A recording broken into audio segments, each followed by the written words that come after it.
ఓం గం గణపతయే నమః. ఐం సరస్వత్యై నమః.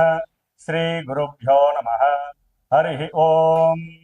వాగర్ధావివ సంపృక్తో వాగర్ధ ప్రతిపత్తయే జగతః పితరో వందే పార్వతీ పరమేశ్వరో.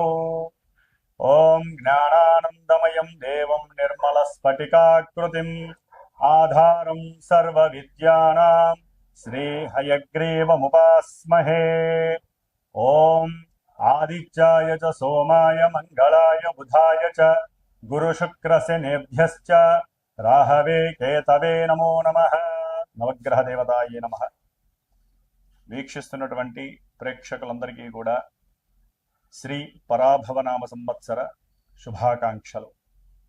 ఈ అంతరిక్ష జ్ఞానాన్ని ప్రసాదించినటువంటి మా యొక్క గురుదేవతలకి అట్లాగే పార్వతీ పరమేశ్వరులకి కూడా నవగ్రహాలకి నమస్కరిస్తూ, మరి ఈ పరాభవనామ సంవత్సరంలో మానవాళందరికీ కూడా, జీవరాశులందరికీ కూడా ప్రకృతి ద్వారా ఎన్నో విశేషమైనటువంటి శుభాలు జరగాలని, ఆయుర్వృద్ధి, ఆరోగ్యము, ఐశ్వర్యవృద్ధి జరగాలని, అనుకున్న ప్రతి కార్యక్రమం కూడా మానవాళికి శుభప్రదం కావాలని, అట్లాగే ఈ పరాభవనామ సంవత్సరంలో మరి నవనాయకుల్లో చూసినట్లయితే మనకి రాజుగారిగా గురుడు ఉండటం, ఆ గురుడికి రాజు పదవి లభించటం, అట్లాగే కుజుడికి మంత్రి పదవి, సేనాధిపతిగా చంద్రుడికి, అట్లాగే మేఘాధిపతి అర్ఘాధిపతిగా కూడా చంద్రుడికి 3 పోర్ట్ఫోలియోస్, అట్లాగే శుక్రుడికి 1 పోర్ట్ఫోలియో, బుధుడికి 1 పోర్ట్ఫోలియో లభించినాయి.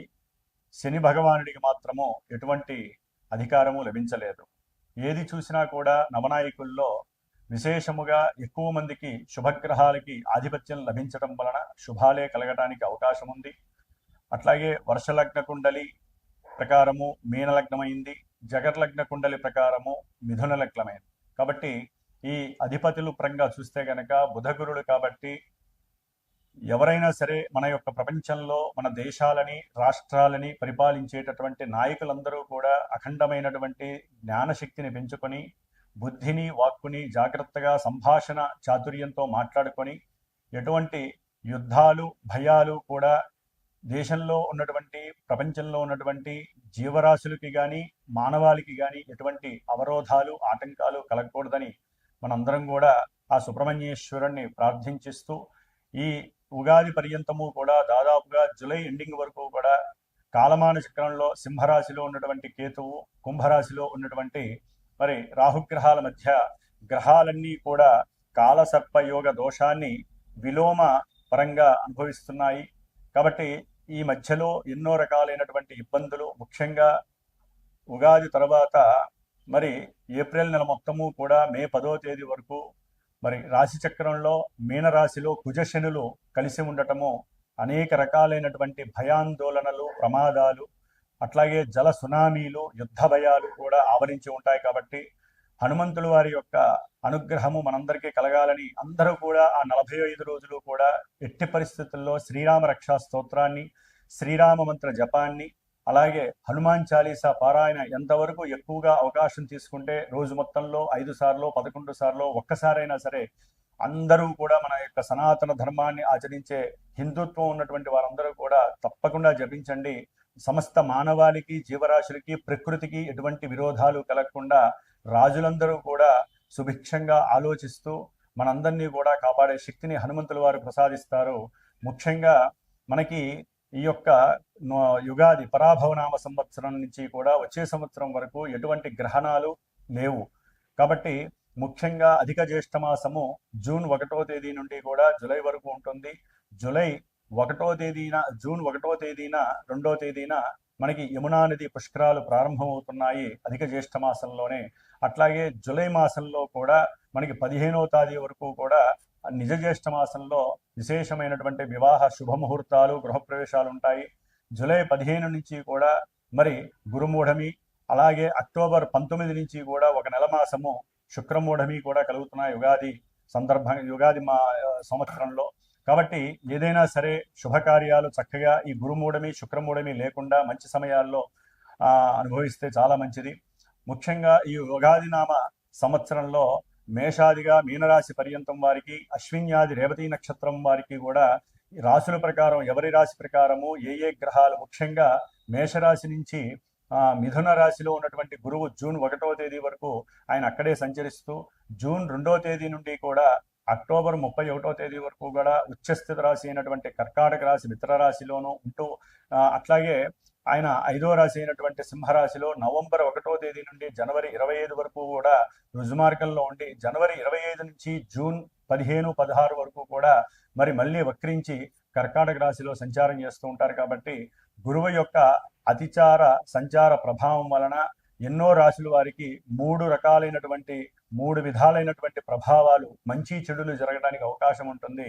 మరి ఆ యొక్క గురువు యొక్క అతిచార ప్రభావం తొలగాలంటే ఎక్కువగా గురు దత్తాత్రేయుని వారి యొక్క చరిత్రను కానీ, లేదా దక్షిణామూర్తి వారి యొక్క పూజలు హోమాలు కానీ చేసుకోవడం ద్వారా నిత్యము కూడా అందరూ కూడా ముఖ్యముగా గురువుకి సంబంధించినటువంటి, శనికి సంబంధించినటువంటి విష్ణు సహస్రనామ పారాయణ ఎవరైతే చేస్తారో నక్షత్ర దోషాలన్నీ కూడా తొలగిపోయి శుభప్రదమైనటువంటి వివాహ యోగాలు కానీ, విద్యా యోగాలు, సంతాన యోగాలు, అట్లాగే గృహ యోగాలు కలగడానికి అవకాశాలు ఉన్నాయి.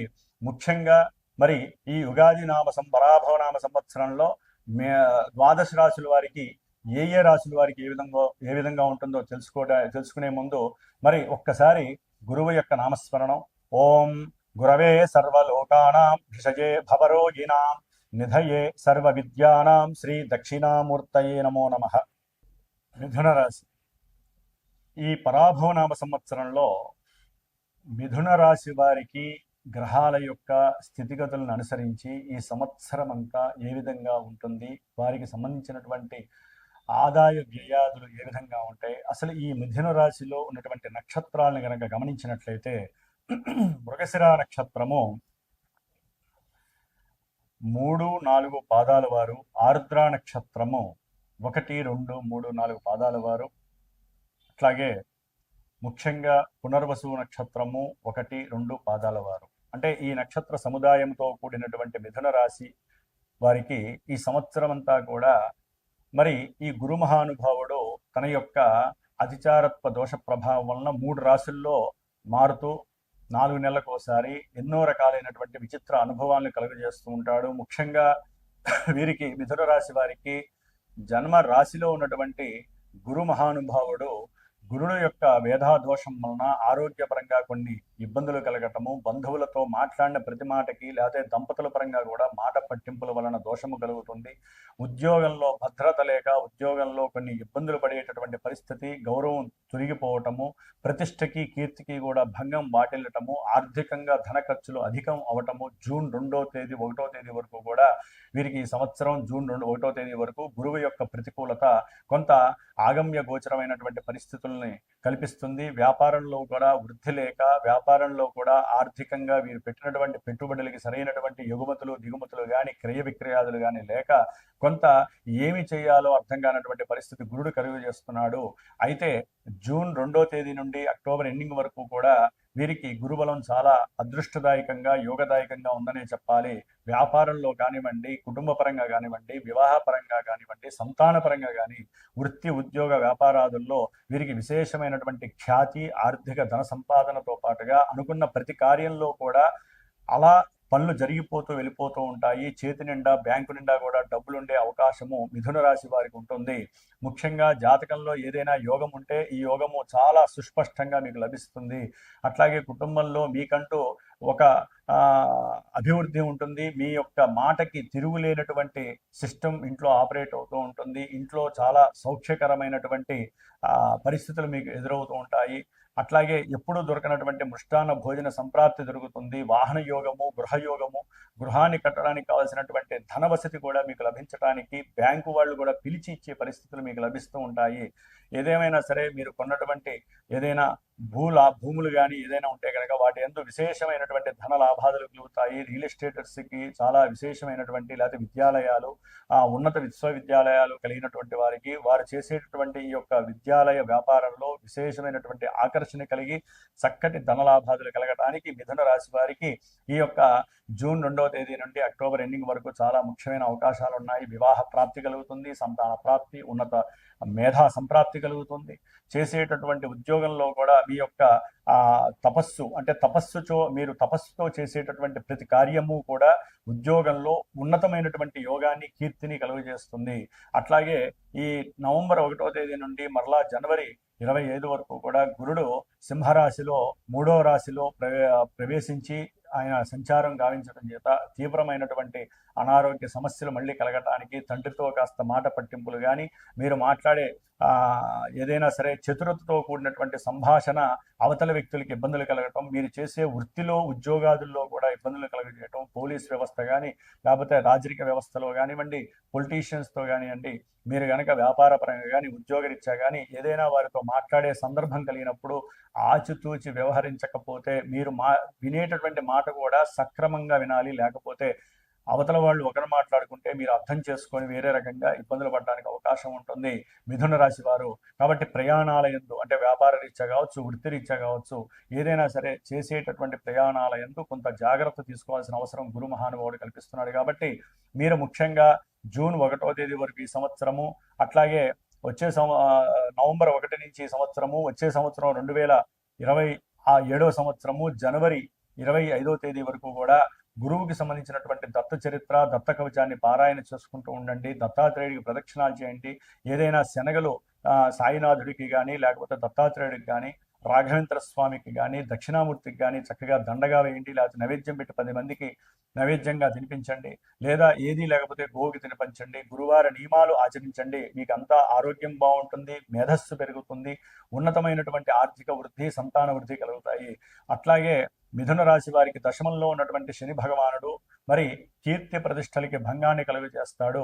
ఎన్నో రకాలైనటువంటి సమస్యల్ని వృత్తిలో వారు చేసేటటువంటి ఉద్యోగాదుల్లో అడుగడుగునా కూడా ఆటంకాలు కలగజేస్తూ, ఆ మార్పులు చేర్పుల వలన కూడా అలసట కలగజేస్తూ దీర్ఘకాలిక అనారోగ్య వ్యాధులను బారిపడేటట్టు కూడా చేస్తాడు.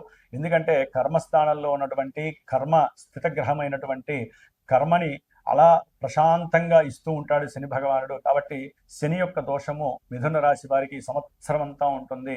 అట్లాగే భాగ్యంలో ఉన్నటువంటి రాహువు మరి భాగ్యాన్ని పాడు చేస్తూ ఉంటాడు. తండ్రి యొక్క అనారోగ్యాన్ని వలన మీరు కొంచెం భాగ్యాన్ని కోల్పోయే అవకాశం కలుగుతూ ఉంటుంది. అట్లాగే మీరు చేసేటటువంటి సంకల్పించినటువంటి ప్రతి కార్యంలో కూడా ఆటంకాలు, విఘ్నాలు కలుగజేస్తూ ఉండేవాడు ఈ రాహువు. కాబట్టి రాహు యొక్క అనుగ్రహం కోసం దుర్గాదేవి ఆరాధన డిసెంబర్ 5వ తేదీ వరకు మీరు చేయవలసిందే. అట్లాగే దూర ప్రయాణాలకి సంబంధించిన విషయంలో మీరు కొంచెం ఆచిచూచి ఆలోచించి నిర్ణయాలు తీసుకొని వెళ్ళటం చాలా ఉత్తమము. తండ్రి గారితో మాట్లాడాలన్నా కూడా చాలా జాగ్రత్తలు వహించాలి. భార్యాభర్తల మధ్య కూడా ప్రేమానురాగాలు తగ్గటానికి చాలా అసౌకర్యమైనటువంటి అవకాశాలు కనిపిస్తుంటాయి. సంతానపరంగా కూడా కొన్ని ఇబ్బందులు మీకు కలిగే అవకాశము ఈ యొక్క రాహు కలుగజేస్తూ ఉంటాడు. పిత్రార్జిత విషయంలో కూడా ఇబ్బందులు కలుగజేసే అవకాశం ఉంటుంది. కాబట్టి రాహుకి సంబంధించినటువంటి దుర్గాదేవి అర్చనలు శుక్రవారం పూట లేకపోతే శనివారం పూట రాహుకాల సమయంలో దీపారాధనలు అమ్మవారికి పెట్టి దుర్గాదేవి ఆరాధన చేయడం ద్వారా రాహుగ్రహ శాంతి చాలా శాంతి కలిగి రాహుగ్రహం కొంతవరకన్నా మీకు భాగ్యాన్ని కలిగజేసే అవకాశం లభిస్తుంది. చదువుకునేటటువంటి విద్యార్థులకి ఉన్నత విద్యలకి సంబంధించి కొన్ని ఆటంకాలు ఏర్పడే అవకాశం డిసెంబర్ 5 వరకు ఉన్నాయి. అయితే డిసెంబర్ 5 తర్వాత రాహు అష్టమ రాశి అయినటువంటి మకర రాశిలోకి వచ్చినప్పుడు ఆయుర్గండాలు, మృత్యుగండాలు, ప్రమాదాలు కలగటానికి, అట్లాగే మీరు చేసేటటువంటి ఉద్యోగంలో అకస్మాత్తుగా మిమ్మల్ని తీసివేయటము, దాని ద్వారా మీకున్నటువంటి అప్పుల బాధలు ఎక్కువ అవటము, కొంతమందికి అయితే గనక పొలిటీషియన్స్కి అయితే కనుక కొంత మృత్యుగండాలు కలగటానికి మిథున రాశిలో అవకాశం ఉన్నాయి. సంకల్ప సిద్ధితో చేసేటటువంటి వృత్తి ఉద్యోగ ప్రయత్నాలన్నీ కూడా సఫలీకృతం కాకుండా ప్రతి దాంట్లో ఏదో ఒక ఒప్పులు వాళ్ళు ఎంచటము, మిమ్మల్ని పక్కన తీసేయటము, అంటే ఇంటర్వ్యూల్లో మీకు అసౌకర్యంగా ఉండటము, లేకపోతే అసలు ఎందుక భగవంతుడా ఈ జన్మనిచ్చావు ఇలా అనుభవించటానిక అనేటటువంటి భావనలు డిసెంబర్ 5 తర్వాత వచ్చే సంవత్సరాంతం కూడా మీకు కలుగు చేస్తాడు ఈ రాహు మహానుభావుడు. తప్పకుండా డిసెంబర్ 5 తర్వాత ఎవరైనా సరే మిథున రాశి వారు రాహుగ్రహానికి జప తపము, హోమము, దుర్గాదేవి హోమము చేయించుకోవడం చాలా విశేషప్రదము. చండీ సప్తసతి హోమాన్ని ఒక్కసారైనా చేయించండి. అట్లాగే కేతువు డిసెంబర్ 5 వరకు కూడా 3వ స్థానంలో ఉండి మిథున రాశి వారికి ప్రయాణాల ఎందుకు కావచ్చు, లేకపోతే ఆస్తిపాస్తుల యొక్క అమ్మకాల విషయాల్లో కావచ్చు, లేదా వృత్తి ఉద్యోగ ప్రయత్నాల్లో కావచ్చు, మీకు ఏదైనా సరే సఫలీకృతం కావటానికి ఈ కేతువు యొక్క అనుగ్రహం లభిస్తుంది. మీరు ఎప్పుడైనా సరే ఏదైనా ప్రయాణం చేసినా ఉద్యోగం ఏదైనా ఓరల్గా ఉద్యోగానికి ప్రిపేర్ అవ్వాలనుకున్నా వ్రాత పరీక్షల్లో కానివ్వండి, ముఖ్యంగా ఎవరితో అయినా మాట్లాడేటప్పుడు ముందుగా మనసులో ఒక 11 సార్లు ఓం గణపతయే నమః, ఓం గణపతయే నమః, ఓం గణపతయే నమః అని నామస్మరణ చేసుకుని మాట్లాడితే విల్ పవర్ మీకే వస్తుంది, కేతువు యొక్క అనుగ్రహం లభిస్తుంది. ఎందుకంటే డిసెంబర్ 5 తర్వాత కేతువు ద్వితీయ రాశి అయినటువంటి కర్కాటక రాశిలో వచ్చినప్పుడు మిథున రాశి వారికి ఎన్నో రకాలైనటువంటి ఆర్థిక సమస్యలు, తల్లిగారి యొక్క అనారోగ్య రీత్యా మీకు ధన నష్టము, చదువుకునేటటువంటి విద్యలో కొంత నిర్లిప్తత కలగటము, మాట్లాడే ప్రతి మాట జారిపోవటము, ఆ నోరు జారటం వలన మీకు ఎన్నో రకాలైనటువంటి అసౌకర్యకరమైన పరిస్థితులు, మీ కీర్తి భంగం కలగటము, అట్లాగే నమ్మి ధనాన్ని నష్టపోవటము, భూమి గృహాదుల్లో కొంచెం ధనం పెట్టుబడి పెట్టేటప్పుడు కానీ, ఇంటి నిర్మాణం చేసేటప్పుడు కానీ, వాహనాలందు ప్రయాణం చేసేటప్పుడు మాత్రము ఈ యొక్క మిథున రాశి వారు డిసెంబర్ 5 తర్వాత వచ్చే సంవత్సరాంతము చాలా జాగ్రత్తగా ఉండాలండి. అట్లాగే రాహుకేతులకి జపాలు చేయించి సుబ్రహ్మణ్యేశ్వర పాశుపత హోమాలు కానీ, మీరు మాత్రము సుబ్రహ్మణ్యేశ్వరుడికి సంబంధించినటువంటి అష్టోత్తరాన్ని ప్రతినిత్యము ఆరాధించడం ద్వారా అష్టమంలో ఉన్నటువంటి రాహువు, ద్వితీయంలో ఉన్నటువంటి కేతువు యొక్క ఉపశమనం కలుగుతుంది. ముఖ్యంగా ఈ యొక్క మిథున రాశిలో ఉన్నటువంటి గ్రహస్థితిని గనక గోచారంలో చూసినట్లయితే ఈ సంవత్సరం అంతా కూడా ఒక్క కేతుగ్రహము కొంతవరకు అనుకూలించినా కూడా సంవత్సరం మొత్తం కూడా ఈ 4 గ్రహాలకి మీరు జపతపాదులు నిత్యము ఏదో ఒక దైవాన్ని ఆరాధించుకోవటము, ముఖ్యంగా గణపతి ఆరాధన, సుబ్రహ్మణ్య ఆరాధన మీకు విశేషమైనటువంటి భోగాలని, విద్యలని, సంతాన యోగాదుల్ని, వాహన యోగాదుల్ని, గృహ నిర్మాణాలని చేపట్టే అవకాశము, ప్రయాణాల్లో ఆటంకాలు, మృత్యు ప్రమాదాలు లేకుండా చేసే అవకాశము ఈ ఇద్దరు దేవతలు మాత్రమే మీకు ఇస్తారని గుర్తుపెట్టుకోండి. కాబట్టి హనుమాన్ చాలీసా నిత్యం చదవడం ద్వారా ఉద్యోగంలో మార్పులు లేకుండా, ఉద్యోగాదుల్లో మీకంటూ కీర్తి ప్రతిష్టలు భంగం వాటిల్లకుండా ఉండే అవకాశము, హనుమంతుల వారు మీకు రక్షగా ఉండటానికి అవకాశం ఉంటుంది. అయితే ఈ యొక్క గోచార ఫలితాలను బట్టి ఎవరూ కూడా ఇదే మాకు జరుగుతాయని చెప్పి అనుకోకండి. ఒకవేళ ఇవి జరుగుతున్నా, ఇవి జరగని వారు కానివ్వండి, ఏదైనా సరే మన జన్మజాతకం, మన పుట్టిన సమయంలో ఉన్నటువంటి లగ్నము, దశలు, అంతర్దశలు ప్రభావితం బట్టి గోచారంలో ఆ దశానాథుడు, అంతర్దశానాథులు ఉన్నటువంటి స్థానాన్ని బట్టి ఈ యొక్క గ్రహాలు ఇచ్చేటటువంటి ఫలితాలు ఆధారపడి ఉంటాయి. కాబట్టి ఈ సంవత్సరంలో ఎవరైనా సరే తప్పకుండా సరే వారి యొక్క జన్మజాతక విశ్లేషణని మీకు ఇష్టమైనటువంటి గురువు ద్వారా చక్కగా చూపించుకోండి. ఏదైనా జాతకంలో దోష పరిహారాలు, విద్యా ఆటంకాలు కానివ్వండి, వివాహం కాని వాళ్ళు, దాంపత్యంలో వియోగాలు కలుగుతుంది, కోర్టు సమస్యలు, గృహ ఆక్యుపేయింగ్, ఎవరైనా అక్రమార్జన చేసినటువంటి వాళ్ళు, ఆక్యుపై చేసి ఇబ్బందులు పెడుతున్నటువంటి వాళ్ళు, విద్యలో ఆటంకాలు కలుగుతుంది, అపమృత్యు దోషాలు కలుగుతుంది. ఎందుకంటే జన్మజాతకంలో మనకి ప్రతిదీ ఈవెంట్ వైజ్ కనిపిస్తుంది, గోచారంలో అది అద్దంలో మాత్రమే కనిపించేటటువంటి అవకాశం ఉంటుంది. కాబట్టి ఎవరైనా సరే జన్మజాతకాన్ని అనుసరించి వారి యొక్క గ్రహ దోషాలని నివృత్తి చేసుకోండి. ఈ యొక్క సంవత్సరం మిథున రాశి వారు చాలా ఆనందంగా ఉండటానికి ప్రయత్నం చేయాలి. ఆదాయ వ్యయాలు కానీ, రాజపూజ్య అవమానం కానీ మీరు అనుకూలంగా చేసుకునే ప్రయత్నంలో మీరు ఉండాలి. ఓం నమో నారాయణాయ నమః.